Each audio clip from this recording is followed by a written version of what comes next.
And of course, if we write CV and we want to apply for a job, we would need to write an email, right?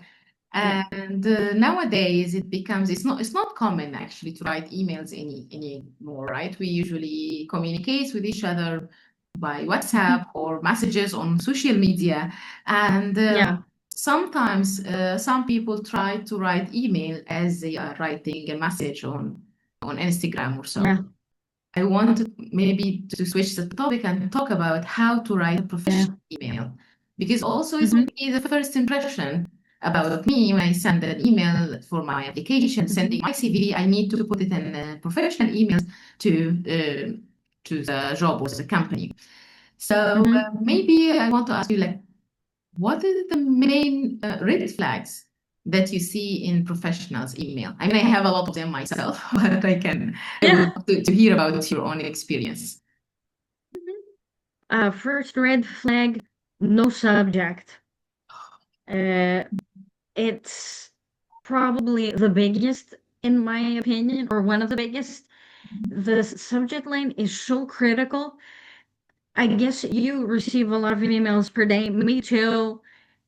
Supervisors, people who work in companies get a lot. And if you just see subject, no subject, you're probably either not going to open it at all or open it much later or Mhm. think, did this person do it by mistake? Or because that can happen too. You can always write a new one, and but be careful. What I do is uh, I add them all at the end. I write the body of the email first, and then I add the subject and the person so that I'm sure that everything's okay. Now I can send it. No mistakes can be made. I don't send it earlier and I'm not done yet.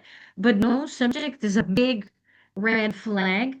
A very long subject is a big red flag. You're thinking, what is this exactly about? So I always tell my students too, because I'm teaching them, it's part of their exam actually to write an email. Also, it's part of their written exam. Try two, 3 words as the subject line, very inclusive. If it's impossible, 5, 6 words maximum. Full words, not contractions. Also, this is for the body of the email. Not contractions, not short forms, not wanna, gonna, informal words. Yeah. No emojis. Oh, yeah. Like if I sent one to you, I would add maybe a smiley face. But if it's your professional life or your business life or anything like that, Mhm. all of this is, it's not a WhatsApp message. You don't know that person. They don't know you either. Mhm. They won't take you seriously, unfortunately. It needs to be formal. I always tell my students, even when you write to your CEO, that you see them every day, they're your boss, write a proper email as you would to somebody that you don't know. Not like impersonal, but I would like to tell you so and so and so. Not I'm going to, I'm intending on doing this and this and this. Because otherwise, people would just open it, see it, and they're probably going to close it again, say, sorry, if Yeah. you write like this, you're not appropriate for my lab or my company or things like that. Yeah. Or also the greeting and the ending of the email are very important. Um, I always tell people, look at the title of the person. Are they a professor? You need to keep the title as it is, not Mr., not Mrs. People worked hard for it and they expect you to write their title properly. Like, dear Professor, Doctor, so and so. Go to their website, look at it. Mhm. Um, and at the end, best wishes, kindest regards, not see you, talk to you soon, and things like that. It needs to be super carefully crafted. And also, we understand our instinct tells us immediately if it's a generic email. Like if you send it to other 5 million other people the same way. Um, you're applying, let's say, for research position or for a PhD or whatever. Tell that person, why do you want to work in their lab? Have you read something of theirs? Have you heard them speak at a conference? Tell them which one it was, what impression it had on you. they're very happy. Not, dear blah blah blah, blah, blah, blah, I think you would be a great, I would be a great match. We're not going to pay attention to it as I would if somebody told me, oh, you know what? For example, I listened to your podcast and I think it's your guests are amazing. Not me, my guests are.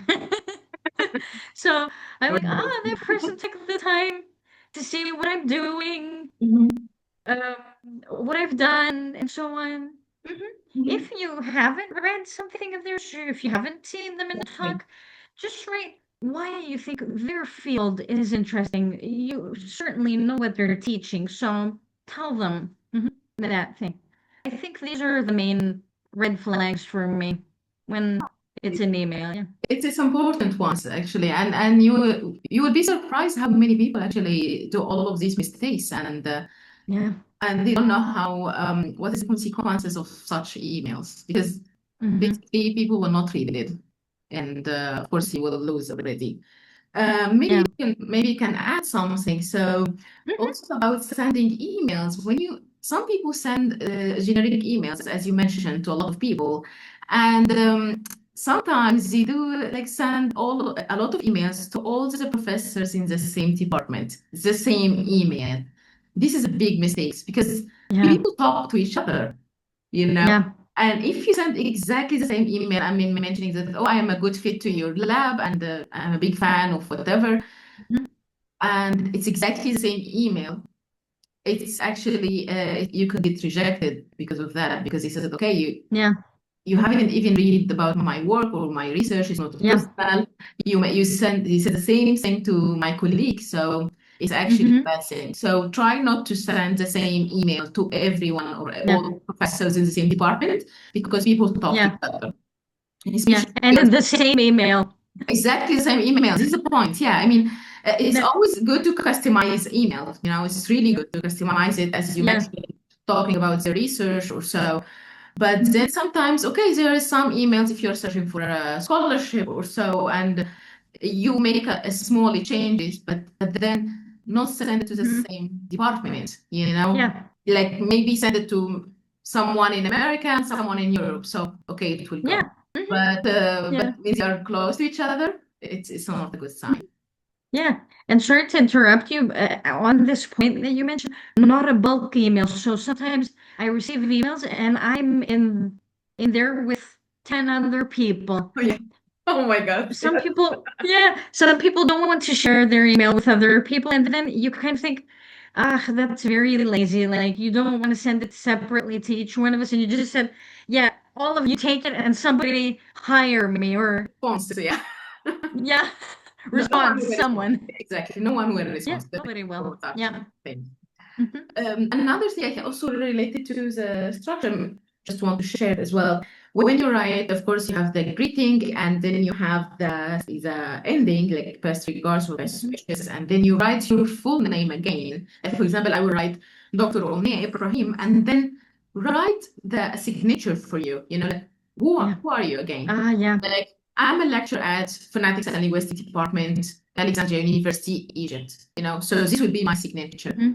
also write something Right. about you.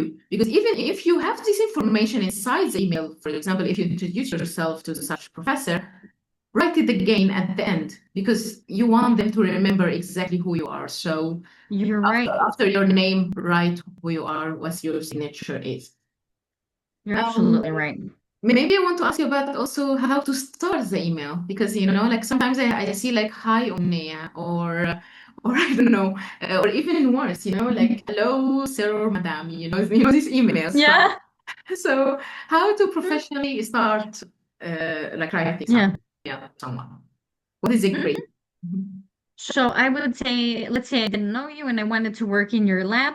That would be a great thing, actually, for me.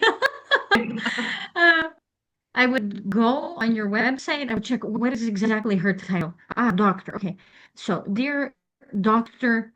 Ibrahim, I Mhm. would write. And then my name is Vicky Loras, and I'm a PhD student at the University of Zurich.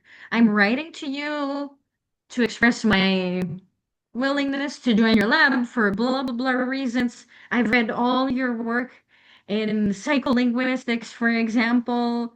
I'm impressed by a talk you gave in Germany. Mhm. I would showcase everything there, and I think I would be the right fit, for example, because I also share the same interests. I've done blah blah blah work here and there, Mhm. and then at the end, I'm looking forward to your reply. Mhm. Not something that would stress the person out, like, please answer me as soon as possible. That's always not a good way to end it. Yeah, yeah, I know. Because you think I'm gonna answer when I can. I'm sorry, you're not the only person I'm looking at. That's And then kindest regards. Thank you for your time. You can also tell them at the end. Kindest regards, Vicky Loras, University of Zurich, PhD researcher. What you said exactly about the signature is so important. Yeah. Mhm. Yes, this is actually a really, really good example of an email, right? Mhm. It's clear. It's really important first. Mhm. If you don't know the person, I think the first thing you need to search for the person, whether what their title is. And I Yeah. think from my side, I always, I mean, maybe this is especially for the Egyptian students, I would Mhm. advise them when they write like dear professor, doctor, the name. Usually people write the last name, but I would advise actually to write post names, the first and The last. full. Mhm. Because Ah, okay. is we have different cultures in general, right? I mean, Yeah. you're not really sure when people write in even Yeah. in their websites which name is the last name. You will be surprised that Yeah. some people, if you are coming from a different culture, you will not really Yeah. recognize is this a last name or that's a last name. People don't know, right? Yeah. So to avoid the mistake of accidentally writing like doctor and then first name of someone, which is actually totally fine in Egypt, but you don't do it outside. You know, like for example, if Yeah. I didn't say Dr. Omnea, okay, of course it's fine. But Mhm. outside, you usually people use the last name. So to avoid this mistake, just write the title and then the first and last name together to be on the safe side. That's a great tip. Yeah. Yeah. And then, as Vicky said, I mean, be clear and go directly to the point. I mean, say Mhm. what is relevant and try to be really not really writing really big email because Mhm. no one have time to read it. Mhm. And the most Yeah. important is, and I guess this is my advice for everyone who's not like the English is not their native language, is to Mhm. watch the tone of your talk, yeah, Yeah. the writing. Because Mhm. as you mentioned, like at the end, some people like to be honest, giving orders, like accidentally, Yeah. like Yeah. don't mean it, but like answer me as fast as soon as possible. Yeah. Like, come on, you're giving me an order. So of course you don't mean it, but I mean, Mhm. yeah, it's a common mistake that we, especially Yeah. not our native language, that we have like really, yeah, not appropriate, inappropriate tone Yeah. in Mhm. our emails. Uh, Absolutely. so I will advise to adjust it again with AI, or like Yeah. either using True. Grammarly or like any of Yeah. the new tools Mhm. where it can actually check not only your spelling mistakes and Mhm. structure mistakes, but Mhm. also the tone of your emails. Yeah, saying that you're Yeah. a professor and you're a student, so it will correct to you the words out of choose of grammar as well. Yeah. Something that you mentioned about the names, sorry to pop in. You were absolutely right. That's a great tip, actually, to write the first name and the last name to make sure that you don't write the first name or the last name wrong. Is the spelling. I always tell my students, take the time if it's a person from outside your culture. For example, Greeks have really long last names, like Papastathakopoulos. Take the time to copy it properly. It shows respect to the other person. It's not their fault or yours that they have such a big railroad of a last name. You can't imagine. Mine is Greek, but it's not the typical long one. It's 5 letters, and people still make mistakes with 5 letters. And I'm like, oh, come on. You didn't take the time even to say that it's an A and not an E. Yeah, exactly. So it looks pretty unprofessional. Take the time, write the name properly. It shows respect to the other person, too. Sorry, I Exactly. just wanted to add that. Mhm. No, it's a really good points. Yeah, actually, yeah. I mean, I get a lot of like, especially my name is always written wrong, and it's Mhm. kind of funny because I remember when I first moved to Germany and when I was like my first emails to my supervisors, I used to write their name wrong, It's like I switched to vowels, and okay. uh, and later my supervisor was like, okay, Omne, this is not my name. write it. You are writing it wrong in all of our emails. So Mhm. of course, it was, Yeah. yeah, he took it lightly, but if you don't know the person, it just shows Yeah. that you're not careful, like, or like it shows a lot about you. To consider writing Yeah. it as the first impression that they will get about you, because you will not meet them. Like you basically send the Yeah. email first, and from the emails, they will either answer you or just delete your emails because they are busy and people don't have time to read unprofessional Yeah. emails. Hmm. And Absolutely. I think this brings us to the last question that I would love to ask you Mhm. today about emails. Is Mhm. you talked briefly about the subject line, like you should, Mhm. as you mentioned to your students, that they should be like at least like a maximum, sorry, 3 or 4 words, or maximum Yeah. 6 words. Um, but I wanted to talk more about the importance of subjects. So, as you mentioned, one of the red flags is not writing a subject at all. Yeah. It's really dangerous because then Mhm. most systems could actually bring it to as a spam, and then no one will Yeah. reach anyone, right? We'll read it anyway. Yeah. Yeah, Hmm. exactly. So, I would love to talk maybe more about the subject line and how it's important, Yeah. how to craft it, how to craft a good one Hmm. that will be read. Hmm. Do you have any advice for this regards? First of all, the formatting of the subject line, like always start with the capital letter. Mhm. Um, Never with a small. It looks quite unprofessional. Uh, Check the spelling again in the subject line because sometimes we're in a hurry and we think, come on, I want to send it. And then you look back on it and you're like, oh, it's the first thing they see and it's a catastrophe. And yeah, like if you're not sure, again, you can ask AI like what kind of title can I use to apply for blah blah blah, or try by yourself. Something that's super inclusive. It doesn't have all the information at once, like da da da da and blah, blah, blah, blah, and people are reading and they think, oh no, you wrote the whole email in the subject line. Mhm. So you could write, for example, application, starting with a capital letter, application uh, for your lab 2025, for example, 2026. Something like that, really inclusive, really short, something that gives the other person think that if you were the other person at the other end, would you kind of understand what it's about? Is it totally irrelevant? Mhm. Ask a friend of yours, would you understand what I'm trying to tell you with this? Ask AI, do you think this is an appropriate title? Try to make it as inclusive as possible in this very, very short um, or further information on workshop June Mhm. for dash June 2025, and then they're interested in attending my workshop. Okay, oh wonderful, oh what a beautiful email. Mhm. Mhm.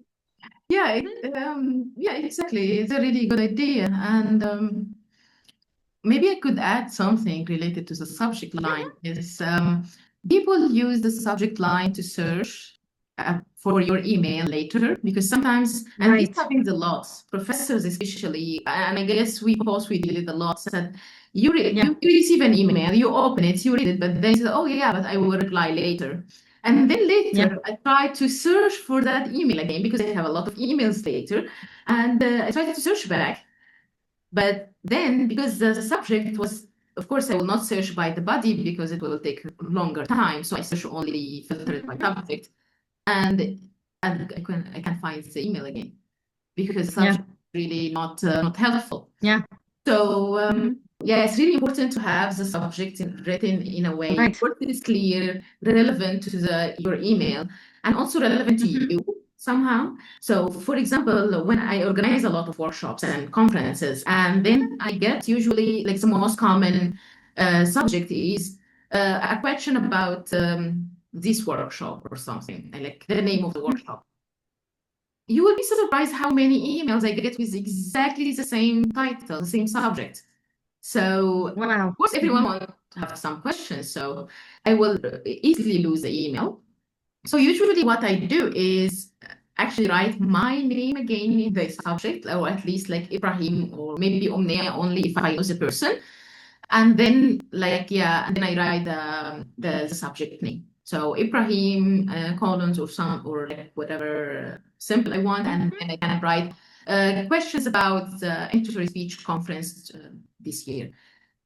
It makes it easier for them to go back because they will remember that Yeah, I sent an email about this, so they can easily search with my name or the subject name, and they get true. my email back. Another Mhm. advice, so basically this is what I do usually in writing my emails, is Mhm. what I want from my email. So, for example, if I'm sending a message to my supervisor and I want to ask her for, I don't know, how to measure surprisal or like a measure of something, and I want to schedule a meeting with her. So Mhm. I want to have two things from her. And of course, I Yeah, write a really good email, really long one. Of course, the problem is maybe she will read the first part of my email and then so she will reply to it, but then she will forget to schedule a meeting because it was the last line in my email. So what I right. do is I write it exactly in the subject. Like the subject saying, Mhm. Nea, how to measure surprisal plus scheduling a meeting. So she will know Perfect. already that I will ask for two things from her, not only one. Mhm. And I guess Perfect. Yep. for me a lot. And maybe it's good advice to write your subjects this way. Mhm. Be clear to encourage, as you mentioned, exactly to encourage the person to open your email. Yeah. Mhm. Yeah. So yeah. See, so do you have any other advices or anything that we didn't mention about emails or Um, about CV if you remember something? Not really at this point. Like, I think also the points you added were so important. If you follow all this advice to your students, to mine as well, to whoever sees this video, you will definitely be considered seriously about things. It takes time. Just take the time to go through everything. It's so worth it. It's not worth being disappointed over being rejected because of reasons like this. Mhm. And good luck and our best wishes to you professionally and in your education and in your life in general. Yeah, yeah, yeah. Thank you. Yeah, I think this has actually answered all the questions that I had for today. And Right. I will say this is the end of our discussion for today, but I'm sure that we will meet again because of course, I want to talk about how to do presentations or like also research, and we have a lot of common topics that we would love to discuss with you. And I'm Great. sure my students will have more questions. So Mhm. maybe we will organize and schedule another meeting like this to talk more about yeah, different topics. But for now, I would love to really thank you, Vicky, because this was really helpful, and I really Thank love you. the practical experience that you shared it with us today. And as you mentioned, you are Canadian, Greek, and you have been in, of course, in different places. You are a PhD student in Switzerland and work at Switzerland, so you have a lot of work experience, and Mhm. the tips and all advice you mentioned today is really relevant to anyone who want to maybe travel or even stay in Egypt and find a job. So this is really relevant advices. So for the students who are listening, if you are listening until now, I would love to advise you to actually watch Vicky. She has podcast about PhD journey in general. And also she have newsletters, right? I will have Right. all the information for you to access her podcast and newsletters. And I will really advise you also to follow her on LinkedIn and get all the new advices from her and her guests. So with that, I will yeah want to thank you again, Vicky, and I Thank you hope too. to see you all of you again soon, inshallah.